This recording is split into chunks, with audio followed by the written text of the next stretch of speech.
Auzubillahi minash shaitanir rajim. Bismillahirrahmanirrahim. Assalamu alaikum viewers. I'm your host FAIZA NAQVI with a prayer. May Allah keep you all safe, healthy and blessed. And may Allah fill this world with peace and justice and hasten the appearance of Imam of our time, inshallah. Ameen.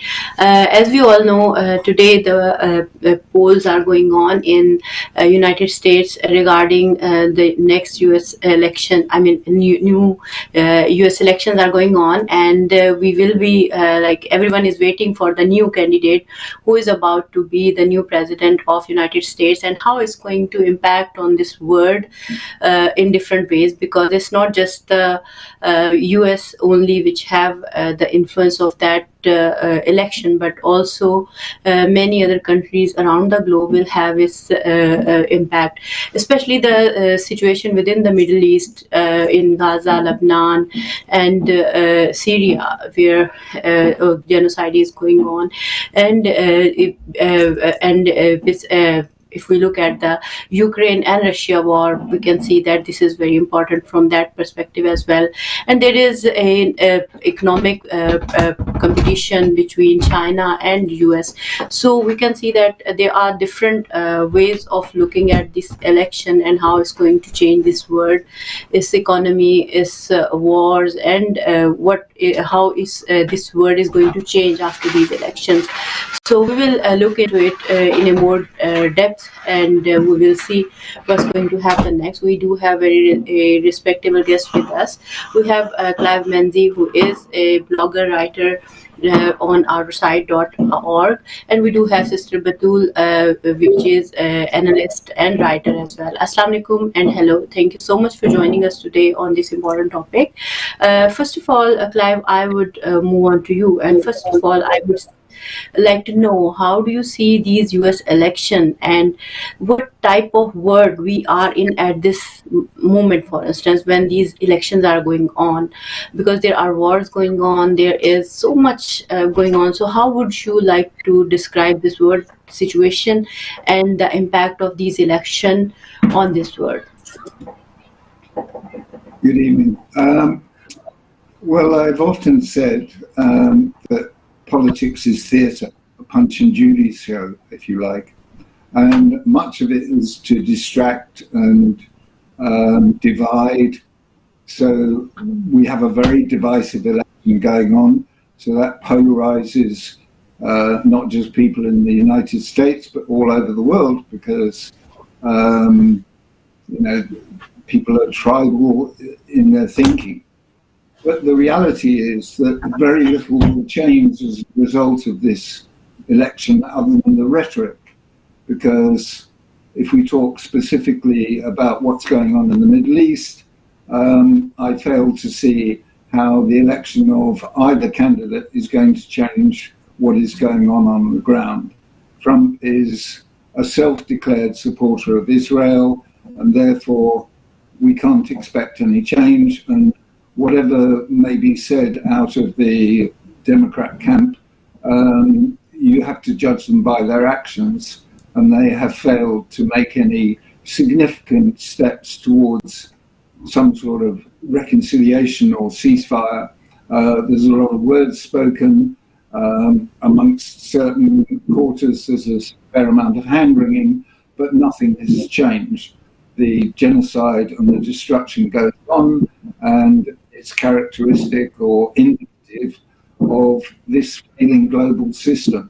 As I've said before, we're witnessing a paradigm shift in the way we organize ourselves, and for new reality to emerge, then this structure that has been so destructive and abusive has to collapse. And in its collapse, it's like a trapped wild animal, and it's lashing out in all directions.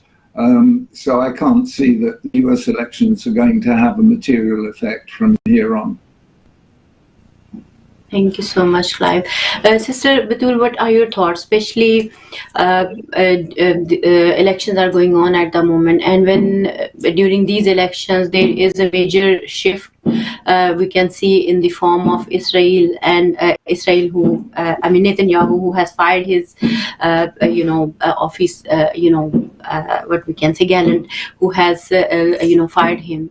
And do you think that does it have any connection, or these are entirely separate things and they are not connected to each other? And how do you see the role of these elections toward the role of Israel in the Middle East? Yes, absolutely. So the Israeli occupation entity, of course, understandably has more of a free hand during the election period, and is less likely to be pressured by America in one way or another. And I think it's been very clear in the fact that for the past several months, especially since the beginning of the war, we saw America talk openly about a ceasefire, meaning it. Like, it wasn't like America didn't want to seek some kind of solution for the war to end in Raza, not because America is not a genocidal manic, it's the one that's effectively sustaining this genocide, but because it looks at the situation on the ground and it says the Israeli occupation entity is not managing to achieve its strategic military objectives. Israel is getting weaker with time, so what cannot be achieved through war be achieved through the political dimension. And we see that, however, Netanyahu is the one that has been a block to this for all these months. Lapid has been calling on Netanyahu's government to take on the ceasefire proposal that the United States put on the table in the end of May, that was put forward by Biden, that the Gazan resistance also agreed to. Benny Gantz, likewise, he himself resigned due to the failings of mishandling the war. And even Gallant himself has expressed the need for the Israeli occupation entity to think strategically and to think actually realistically. Gallant is someone who cares about Israel's interests, if you will. So when he looks at the situation on the ground in Lebanon and he sees that Israel is incurring huge losses, he's like, this is not realistic. We entered this war, and our slogan is, we want to weaken the Islamic resistance of Lebanon. They achieved that kind of drunken high by assassinating, the Secretary General of the party, and they assumed that by cutting the head, that somehow the body itself will fragment and that they would be successful in their ground invasion. But that's clearly not the case, and the losses are mounting exponentially, and that's something the entity just cannot handle. If you just read what's coming out of the Israeli media, especially from Yedioth Ahronoth, it's one of those outlets that has been speaking about how they don't have enough fighters on the ground. They need to recruit several thousands more just to sustain this war.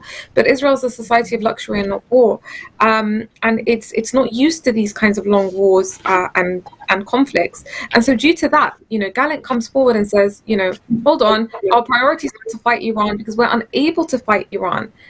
Look at how weak we are in comparison to their relative strength. And that's enough if one just looks at how the Israeli occupation entity responded to Iran's damning Operation True Promise 2, that showed its prestige, essentially, in the quantity of air bases that it struck with precision, incurring material losses on the ground, intercepting all of the air defense capabilities, and just giving them a flavor and a taste of what they're capable of in any future military confrontation.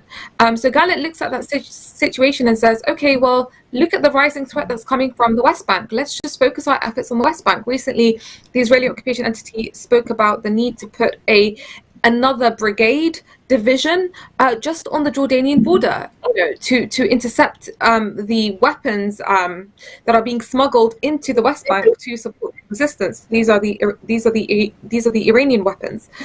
So Gallant is thinking in terms of, okay, we have to go back to Gaza, think about a solution in terms of further weakening the Gazan resistance, so that we can think about what the governing structure for Gaza will look like post-war. So Gallant is thinking in terms of post-war in the same way that America's been thinking for these several months. Netanyahu, on the other hand, is thinking about the continuation of war. He has no post-war plan. And in his mind, he wants this war to be elongated further and further, because he's thinking about himself, and he's thinking about his fate post-war. and also because the Israeli occupation entity is lost and has no post-war plan. And now I absolutely agree with Clive in the sense that, America's support for the Israeli occupation entity, particularly during war, of course, it's going to be unconditional, and it doesn't depend on who is in power, Trump, Biden, Kamala, whoever. That support is going to be unconditional because you're in an emergency situation where you cannot allow Israel to weaken or to fall. That's also part of the reason why America, despite wanting a ceasefire for the past several months, didn't really pressure the Israeli occupation entity towards that ceasefire with someone like Netanyahu in power, because if you pressure Israel too much, that could weaken it. And so they think in terms of if they were to weaken Israel, that would only be a point towards the resistance. That would be a score for the resistance. The weakening of Israel would be at the expense of a stronger resistance. But it's also true that if other than Netanyahu was in power, so if someone like Lapid was in power, he would have accepted the US ceasefire. So yes, America's support for Israel is unconditional during war. Post-war, that's when accountability will happen. That's when America will hold Israel accountable for its failures to achieve any of the goals that it set out. The failure of defeating the Gazan resistance. Why didn't you defeat them? You had a whole year. What did you achieve in Gaza? What is your record of strategic victories? Show them to us. That's how America will hold Israel effectively to account. Israel was created to fulfill that functional role for the Western Empire. But there's technical differences here in terms of if you were to have someone like Kamala or Trump in power based on their tendencies. We have to understand that Netanyahu is actually betting, he hopes for someone like Trump to come into power. That's Netanyahu's preferred option. Trump spoke in his rallies about the need to fatten the Israeli occupation entity. We know that Netanyahu lifted that map at the UN, and he prayed effectively for Trump to come and to bring forward this deal of the century 2.0. Trump is someone who has an absence of strategy for Gaza. Whilst the American deep state looks at the situation and says, we need to find a substitute for the Gazan resistance, we need to put like a PA kind of structure and power, basically a Western-friendly entity. Trump doesn't have this idea of the two-state solution. Trump, lest we forget, it was his son-in-law that, brokered the Abraham Accords and the deal of the century that effectively foregoed this idea of Palestinian statehood. So Trump doesn't believe in the two-state solution. He will give Israel the complete free hand, if you will, to continue in the way that it's acting. So this is Netanyahu, and will not seek to impose a solution where there's a kind of substitution, given the fact that Israel's failed to defeat the Gazan resistance. But most crucially, though, Trump is someone that will make the Islamic Republic of Iran his issue. If he is to calm the war on Ukraine and Russia, it is to make fighting Iran, not directly, because he's not a proponent of direct wars, but through sanctions, through the utilization of the Arab proxy regimes. He will make that his priority. So Trump, in actual fact, has a greater propensity to inflict harm on the resistance axis.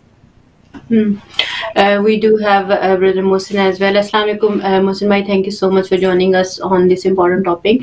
So Mohsin bhai, we are in a world where at the moment obviously elections are going on in US, and world is trying, do you think these elections would determine the value of US as well, in like where it is going to stand after these elections, for instance? Because then obviously maybe the policies will be more clearer, or there might be some difference. So what difference do you see before and after elections in the policy or in anything you would like to point out?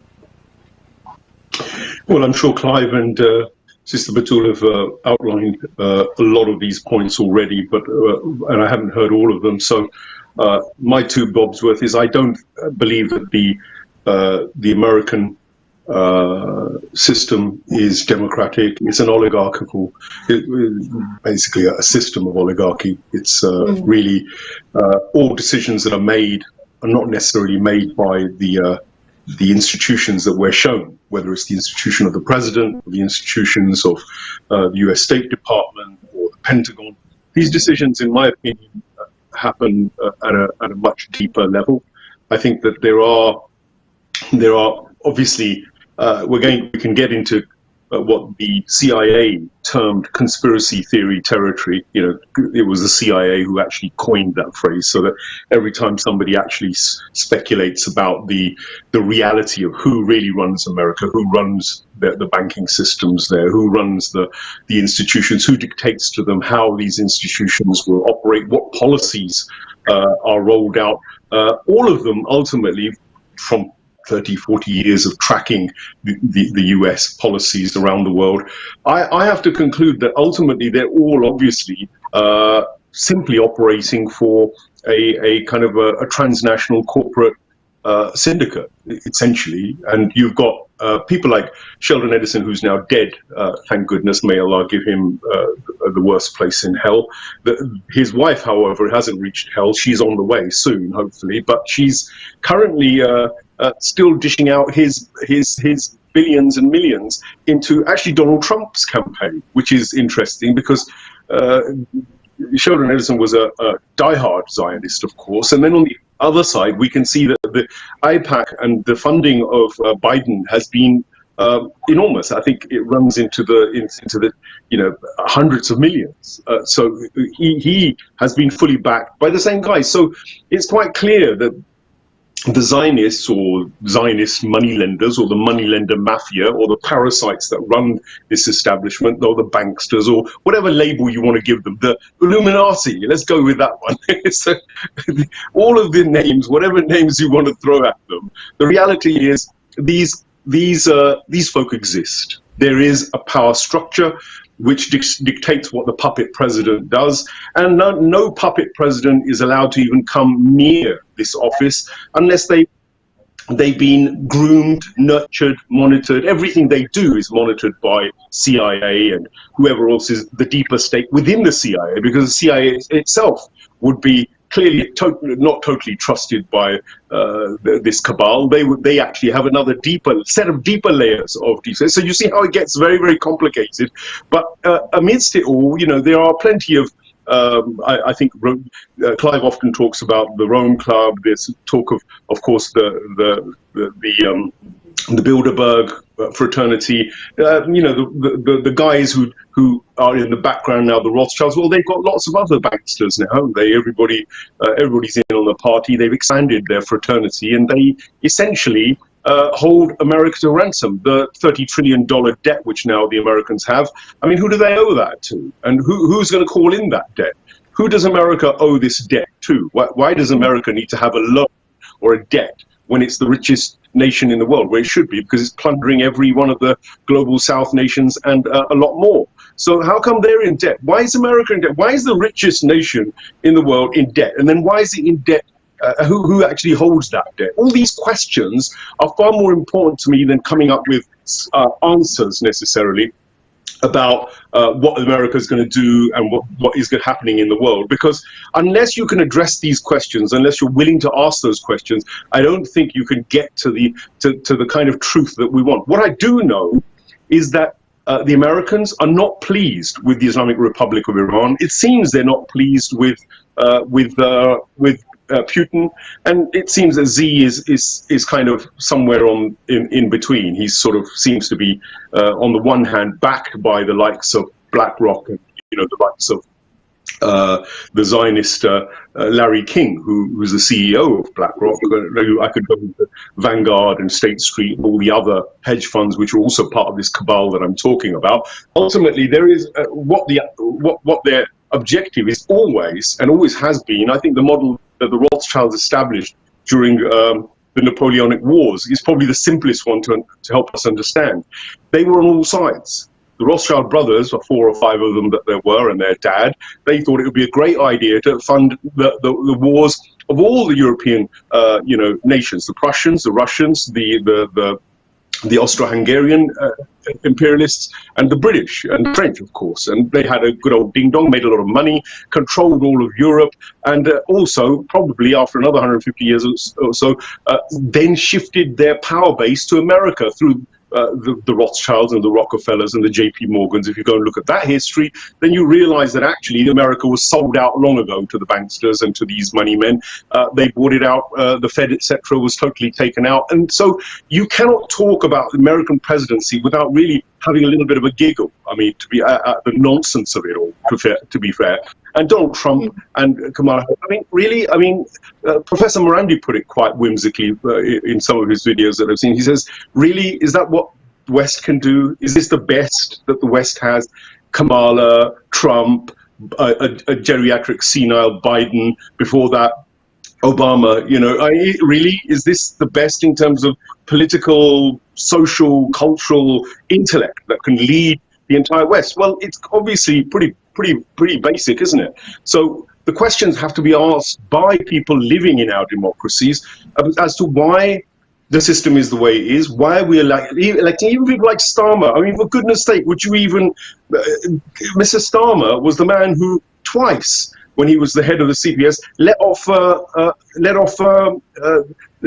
paedophile. The paedophile, Mr. I mean, somebody's going to help me out. Is now I don't like remembering these people's names. Savile, that's his name. Savile. That paedophile that played with people's kids was let loose by the BBC.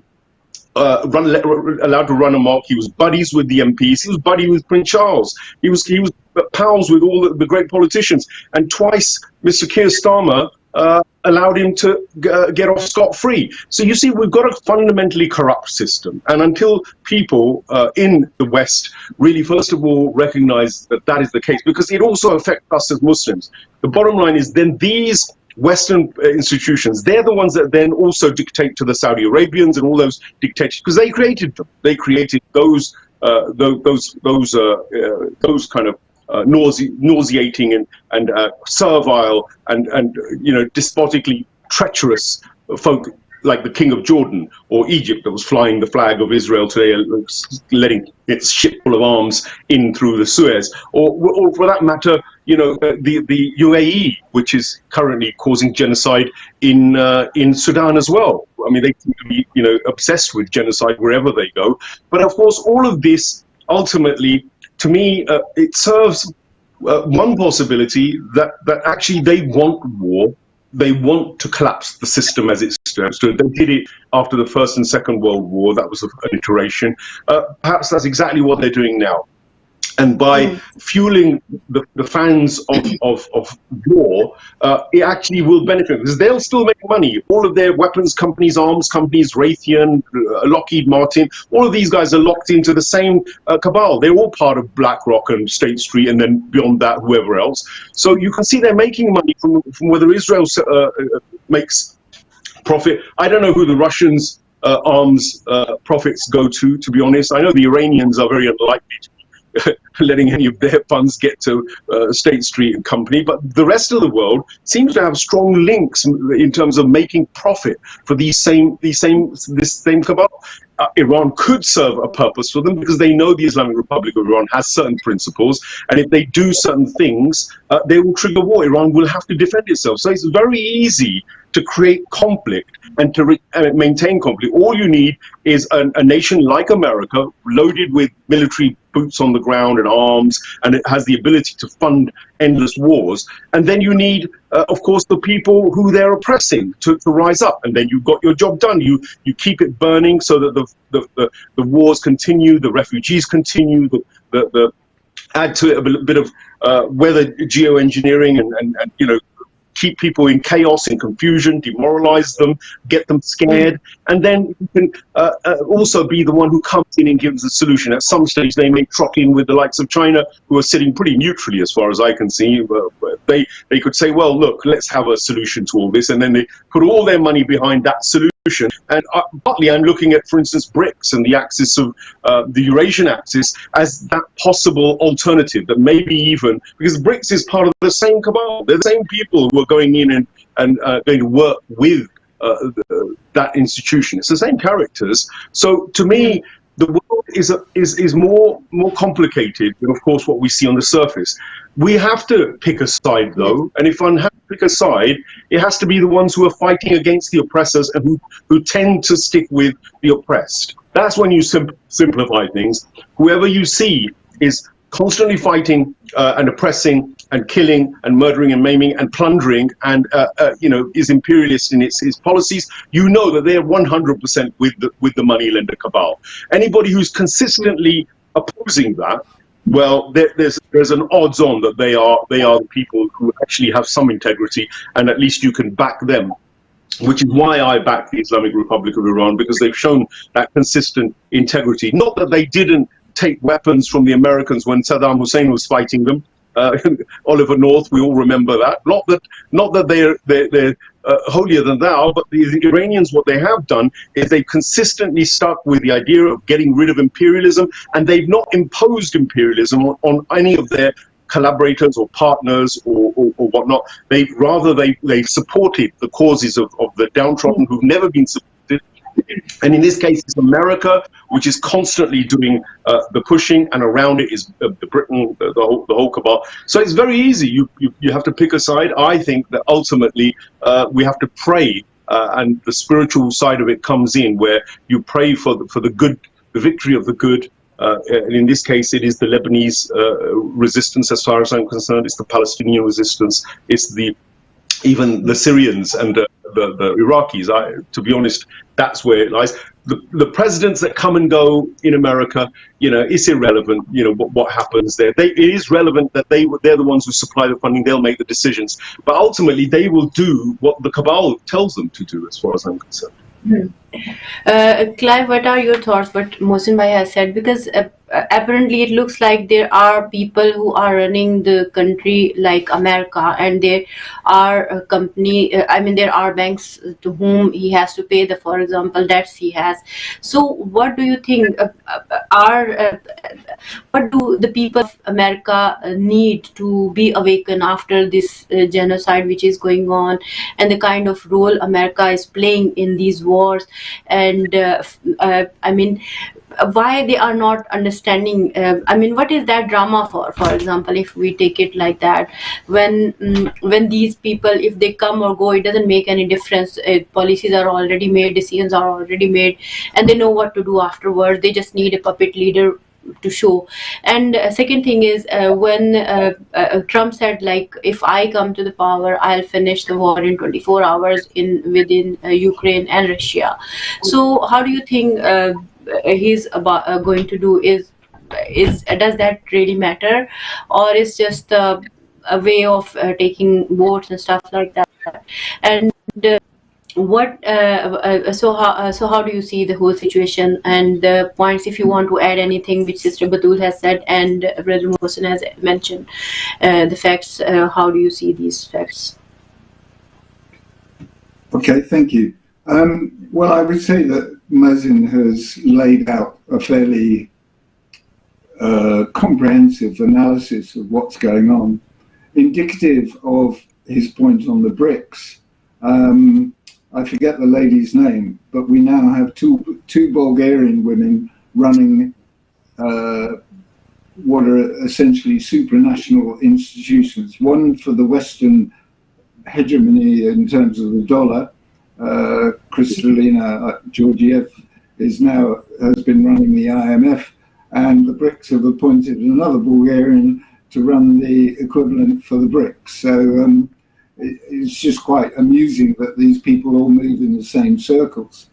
I think rather than get bogged down in the detail of what America will and won't do, I think we have to go back to the fundamental tenets of the cult that created this ideology of destruction. And if you've never read the protocols of the Elders of Zion, then you probably don't really understand what is really at stake here. And basically what is at stake is the cult versus the rest of us. And by the rest of us, I don't just mean non-Jews, I mean Jews as well. Basically, this is a war against a cult that believes it should reign superior and the rest of us are subhuman. And that is what is laid out in the protocols of Zion. And perpetual war is one of the facets of what is laid out in that document. And the danger is that people, because it refers to Goyim, i.e. all of us, people identify that as a Jewish problem. It's not a Jewish problem because they were equally happy to sacrifice many, many Jews in the Bolshevik Revolution to achieve their aims, particularly those Jews that could think their way out of a paper bag and actually understood what was going on. And Mao did very similar things in removing the intelligentsia. So I would not subscribe to cheerleading the goodies versus baddies, because there are no goodies in geopolitics, not because there aren't good people, but because the structure inhibits righteous behavior. It's just the way of the world. And essentially what we need to recognize is that these geopolitical games, irrespective of the rights and wrongs, are basically bad for all of us. They feed on our energy. So by even in opposition, they feed on our energy. So the time we spend studying the news and the pundits on, what Trump's going to do, what Biden's going to do, what Harris is going to do, what the Iranians are going to do, what Israel is going to do. All of these things harvest our energy. We polarize in families, in communities, because we develop tribal loyalties. What we need to recognize that there is no salvation in this system of itself. The system cannot reform itself. It is now in its final death throes. And to imagine that there is any salvation in this system is really a forlorn hope. Where there is hope, and I see it all around me, is in people. The people who connect with other people, who care for other people, who begin to take responsibility for their own lives, their own morals, their own behavior, and for those around them. That is where the future lies. Unfortunately for us, we're in the middle of a structural change. So we have a spiritual dimension that is rising and is evident amongst communities. And obviously in the fog of war, that is not something that is very visible, but it would be almost impossible to expect it. But I'm sure there are many acts of kindness and selflessness that are going on across the region where the conflict is occurring. But actually across the rest of the world, there is a rising awareness that there is no salvation. These are people who are incentivized to suppress their humanity in the geopolitical game, and they are not going to save us. Whether it's Trump or Harris makes little difference, as we both said. But what is happening is that there is a structural change, and the likes of BlackRock, ironically, have in some ways pointed the way, because they back these huge data companies. And these huge data companies, Google, Amazon, Microsoft, Facebook, Apple, they are actually showing the way forward in terms of what really matters, what really is of value to us all is data. It's information about our capacities, our needs, our relationships, our strengths, our knowledge. All of these things are immensely more valuable than the dollar or the ruble or whatever currency you care to name. And what is happening is that this technological revolution that has been taking place over the last 60 odd years since the invention of the printed microcircuit is that data is actually becoming the real value. And what actually created the tools to allow these entities to colonize that data wasn't developed by them, it was appropriated by them in the same way that they appropriate most other things, but it was developed by distributed, autonomous, interdependent self-organization. That is how those tools were created. And that is a growing blueprint, if you like, for how we organize ourselves as a society. But we don't look, the problem is we seek scale. Everybody points to scale, ego and success. I've got more money than anybody else, and I employ more people than anybody else. That's not where the future lies. It is, I am part of a network of individuals who are vibrating with a conscious energy, and I'm there to help my neighbors. Anybody that I can help, I will help. And there are many, many people who are growing in that idea. And what will happen is that the data, those big data companies will become irrelevant because what will replace those data companies is a distributed, self-organizing community globally, which will become a global family. Now, it's very difficult to see in the midst of all this chaos anything so fantastic to materialize, but it is happening. It's happening in local communities. It is happening structurally, and overall there is a spiritual rising where, irrespective of religion, race, color, class, whatever, people are beginning to realize what's important, what is important in terms of human value. And the problem is, for the last 3,000 to 5,000 years, and particularly the last 70, 80 years since consumerism, we've seen all value through the value of money. And yet that bears no relationship to what we need as human beings to sustain ourselves, our children and future generations. But that realization is growing, and that's why I don't spend a lot of time on this stuff anymore. In order to understand the way the world works, you have to look at the detail, you have to understand the connections and keep track of who's doing what with whom and which organizations have common directors. But once you've been through that, to continue down that road is merely Groundhog Day. You're just going around the same mouse wheel. What we need to do is to rise above that. And I see that more and more all around me, even amongst those who don't really understand what's going on. There is a rising momentum behind this feeling of connectedness, humanity, and consciousness. Thank you so much, Clive. Sister Batula, I'll come to you now. What are your thoughts on what our other guest has said, along with obviously we are kind of, you can say, after the assassination of Sayyid Nasrullah, it's nearly his 40th day is coming or about to come. So how do you see in these, for example, after the assassination of Sayyid Nasrullah, the role of Hezbollah?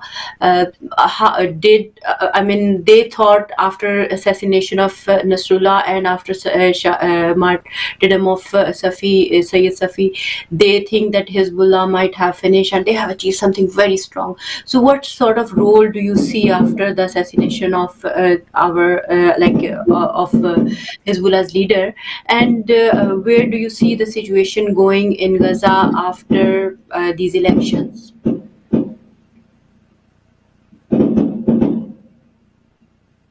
Sister, I can't hear you. Yeah. No, I can hear you. Can you hear me now? Yeah, I can hear you. Yeah, great. Yeah. So I was saying, just picking off what the two previous speakers were saying. Could you mute your microphone?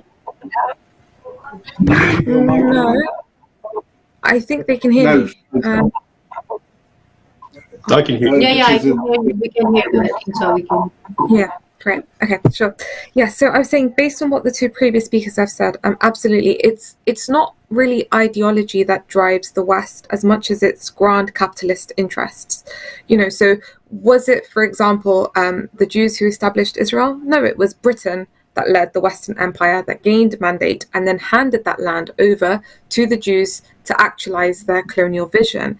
So what was driving the empire's vision? What continues to drive the empire's vision? Its interest, its power, its influence.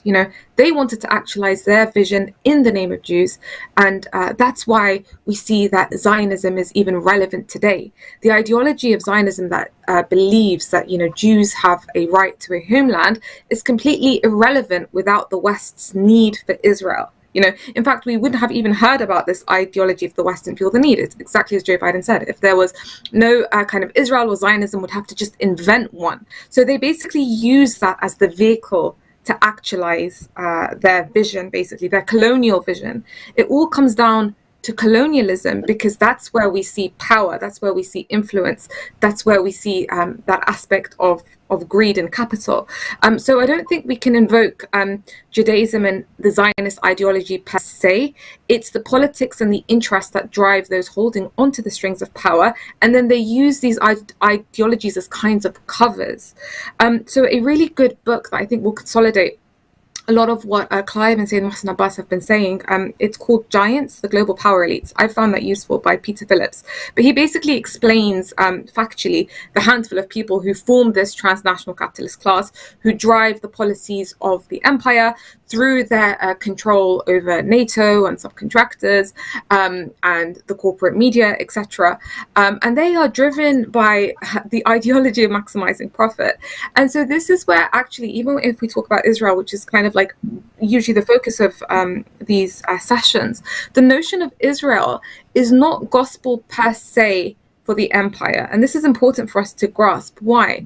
Because if Israel cannot fulfill the functional role for which it was created. And by the way, Israel has been fulfilling this functional role for the past 7.5 decades, which is why America's support has been absolutely unconditional, because Israel has been doing great until October the 7th, when it effectively became in an existential crisis mode. And of course, right now we see America's support for Israel is unconditional because it's a time of war. But I think post-war, we're going to see America holding Israel to account. Why did you not defeat the Hasan resistance? A whole year in, why didn't you achieve a single strategic military objective? We created you in order to act as a disciplinary to strike those entities in the region that fall outside of the American trajectory. Your job is to discipline Lebanon, to discipline Palestine, to discipline Iran. But you've become so weak, essentially. So the American empire itself, of course, run by the deep state, as we've been talking about, its policies drafted by that transnational capitalist class, they will seek a kind of substitute for the situation. We're already seeing that with the American deep state, the way that it's approaching the situation in Gaza. And by the way, Gallant today was fired. Part of the reason that he was fired is because Gallant was like, hold on, we can't actually, as Israel, we can't consolidate control over Gaza. There needs to be a substitution. That's not sustainable. Netanyahu comes and says, nope, it's not about what's in Israel's interests here per se. We want to continue the war no matter what. We want Israel to directly, because continuation of war means Israel continuing to be in Gaza. As long as Israel's in Gaza, the war's not going to end. So just to hone on that point, that Israel was created to keep the whole region in check, to act as a Western striking hand in the region.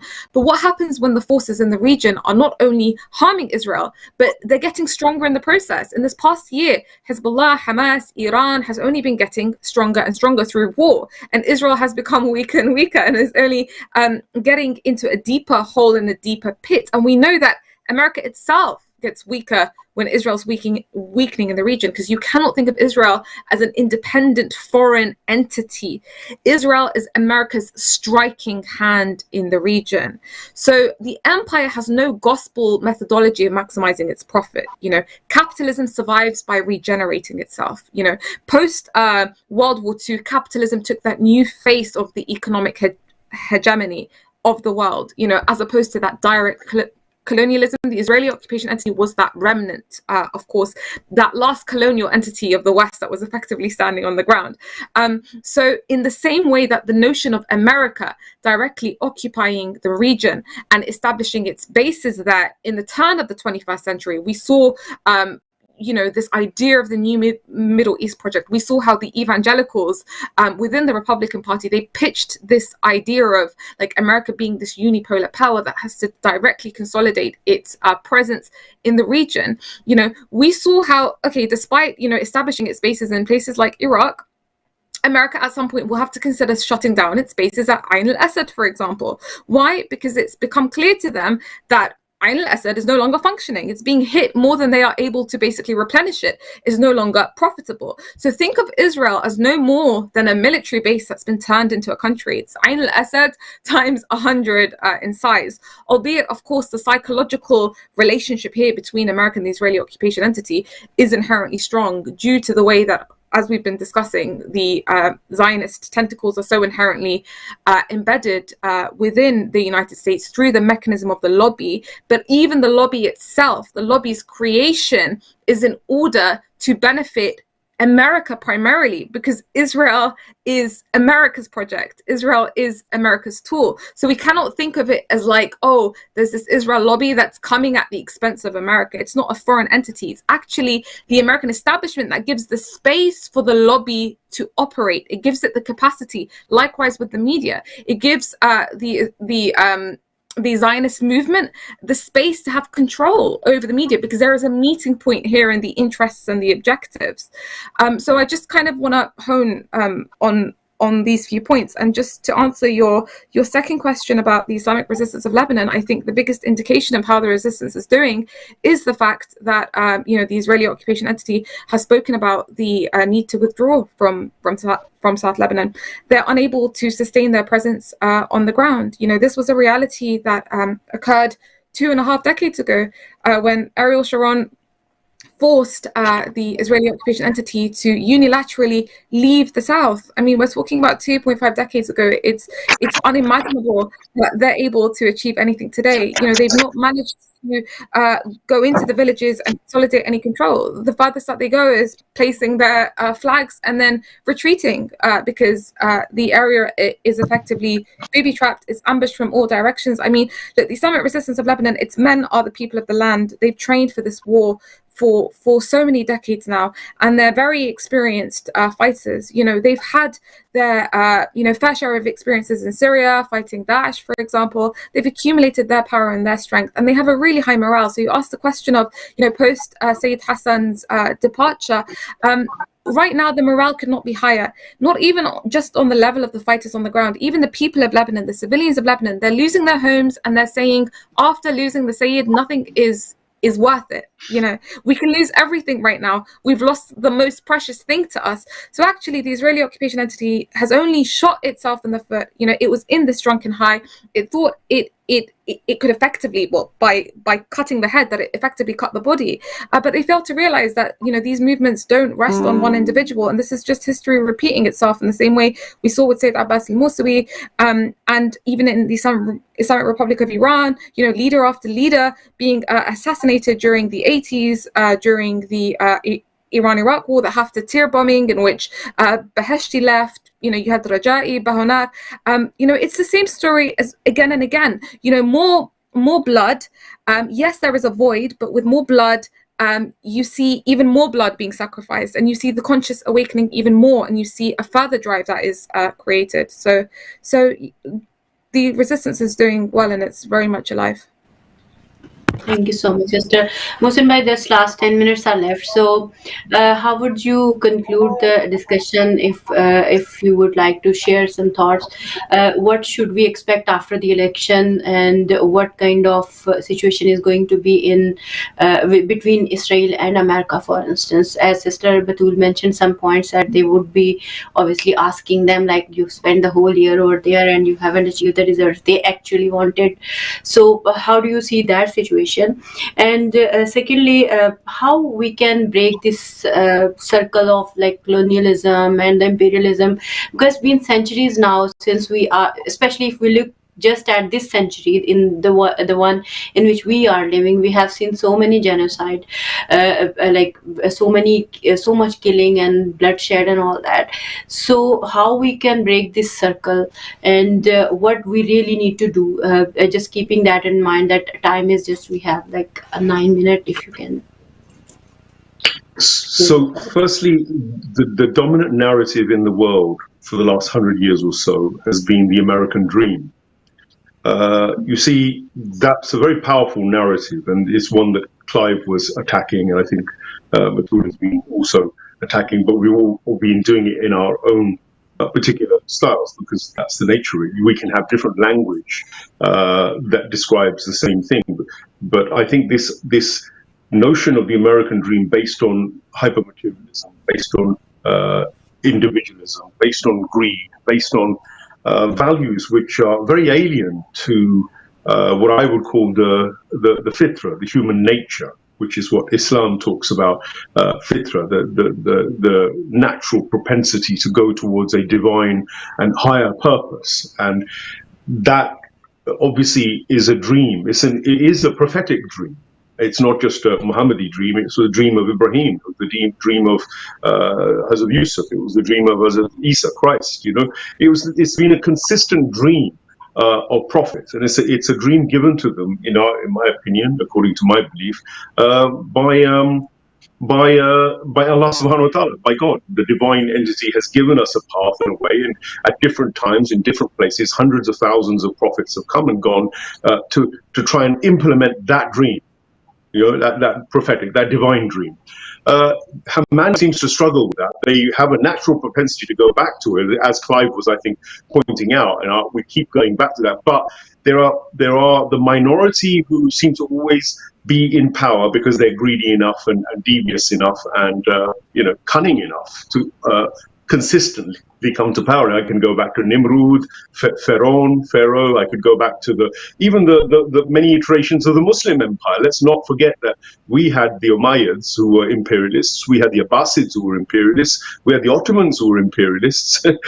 How many imperialists do you want to mention even within our fraternity? The Chinese were no different in their own areas, the Mongolians. There have been many empires, many imperialists, and it seems to be one of the kind of what I would describe as the satanic urges, and it's a kind of Iblisi urge to do the opposite of what the divine dream is. And the divine dream is very much what Clive was hinting at. I think the idea of cooperation, collaboration, working together, building for a collective betterment of humanity, and for true human rights, true equity, true sort of prophetic morality-based systems and society. Now, all of those things have been, in one way, shape, or form, also been hijacked by the American dream, this latest imperialist iteration that we're seeing of bad people in power.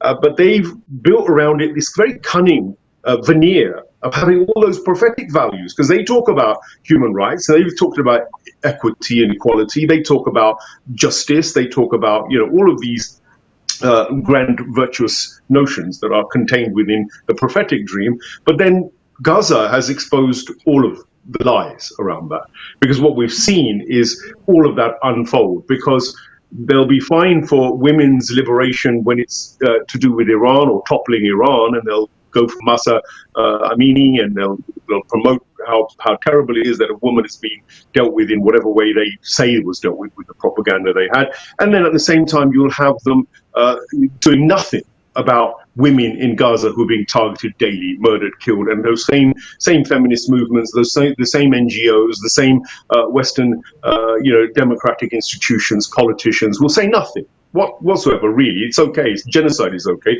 and now suddenly women's rights don't matter, children's rights don't matter. So there's this fundamental hypocrisy which is being unveiled by Gaza and by Lebanon, I think, more so than any other one war incident. It just seems to be the way. It's created a triggering of people's conscience at the grassroots level. Not everybody, but a large majority of people. And I don't think Israel can recover from that, because Israel has been targeted now as the number one criminal. People still aren't laying the blame at America 100%, because America's the one that's been arming it. In fact, it's the one that's pushing all of that. As Batul rightly says, this is an American war. This is an American conflict. This is an American... One question I would like to ask, Mohsin bhai, sorry to cut you here. How do you see the role of Americans? Do you think they are awakening enough? Because these are the people whose taxes are being used, for instance, in these wars and stuff like that. So do you think this is the ignorance of the Americans people which is being used by these Zionist lobbies and stuff like that? The American citizens, like the Jews were with Zionists, are the most oppressed. They've been used and abused in a way which people don't recognize, because you go and see the narcotics trade on the streets amongst the ordinary citizens. You look at just the cases of how the CIA spread drugs into black communities, for instance. You see how the white working class have been made to feel like the underclass, and they're now feeling like they need a cause. That's why they go for Trump. It's like they want somebody to represent them. So what would be described as rednecks, or the Bible Belt, or the people who are the downtrodden in America are rising up. They're trying to say something, but then they've got this classic tactic that the cabal does, which is that they've got their own man Trump sitting there adopting all the narratives they know that will attract that grassroots rebellious fraternity, and then they're twisting it in another direction using everything they can. He's been appealing to Puerto Ricans and blacks and Muslims. Trump has been going through all of these different, disconsolate sort of members of American society, and he's been whipping them up. But where is he taking them? Ultimately, Trump is part of the same institutions and establishment, but they've dressed him up as some sort of man in a suit that is actually against the system, and he's against the money lending mafia, when it couldn't be further from the truth. So you see how the game gets played. No matter what happens, they try to get all bases secured in terms of their institutional corralling of people. And this is an old management technique, because they use the techniques of the Tavistock Institute and the likes of Freud and his proteges. I think Edward Bernays, etc., particularly the PR, the propaganda, the haspara, you see the lies, the media dressing up of individuals, the packaging of controlled opposition, Trump is controlled opposition as far as I could see, and they're masters at this kind of propaganda. And I think that soft war element is what I was hinting at, because the American dream is sold not through just the guns, because people don't ultimately listen to somebody who's going to bully them with a gun, not for long.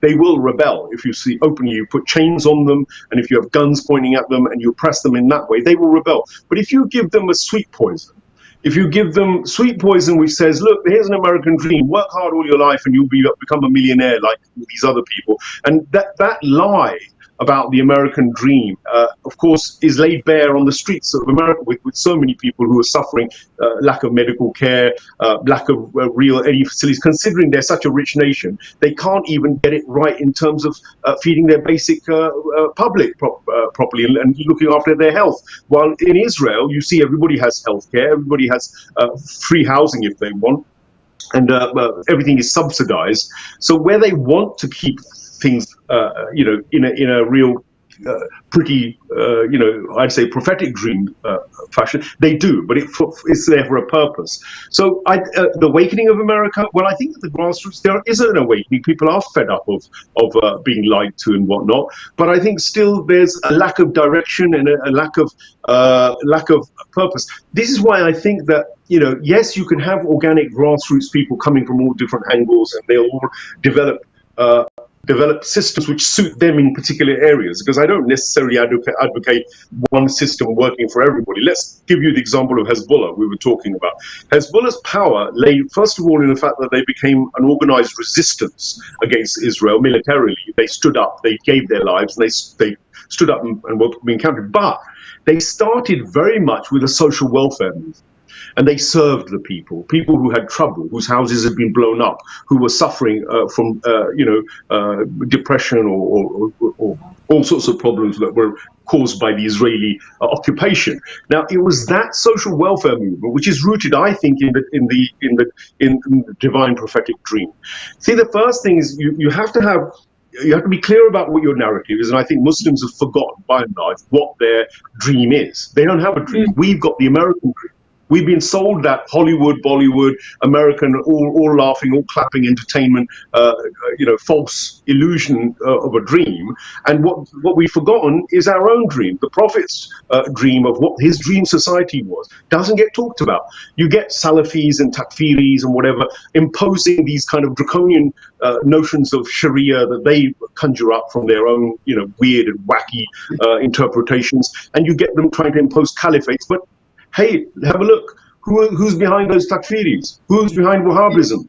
Who's behind Saudi Arabia? Who's behind all of that fake Islamic dreaming? Who's behind ISIS? Who's behind Al-Jundullah? Who's behind Jabhat al-Nusra? Oh, look, hey presto, even Donald Trump or Hillary Clinton, or who was the guy who first blew the whistle on it? I can't remember his name now, but Sullivan. I think there was a chap called Sullivan. They all said it. They were on record saying that we created ISIS. We created all these monsters, Al-Qaeda, all of it. So the reality is that even they've injected this fake Islamic dream amongst Muslims. They've created a sectarian, they've exacerbated any differences spiritually. So that's what they do. They first of all, destroy the opposition through either greed, looking at the weaknesses we have, whether it's greed or pride or arrogance or ideological ineptitudes or dogma and belligerence. And then they would start working on giving their alternative and being the friend. This is how they've done it from time immemorial. The Muslims are still suffering from this. There are still Salafis and Takfiris who will say, oh, but why is Iran doing this or why is Iran doing that? Because they don't understand the prophetic dream in the proper way. And I think unless we can really, first of all, get to grips with understanding that, interpreting it, and then putting it forward, a bit like Iran is trying to do, although I think even with the Iranian film industry, I would think, where's the output of the prophetic dream the way I'd like to see it? I still think that's a bit harsh on Iran, again, because they've been struggling just to sort of remain in place. They've been under attack constantly, and most of their resources get taken up by military and technological means. I know we've run out of time, but in a nutshell, there is a battle. What I would say, the prophetic and divine dream against the American and the satanic dream. It's never been any different. This is what it is. You can wrap it in different language, but we've got to basically work for the dream which is true to our nature, to our fitra. Thank you so much, Mohsin Bhai. Thank you so much, Sister Batul. And thank you so much, Clive, for being with us tonight. And to the viewers, I would say we need to come out of this confusion. We need to understand the values, and we need to work together for humanity, for peace and justice on this earth. And we have to establish that world where peace and justice rule. Thank you so much for watching us tonight. Allah Hafiz.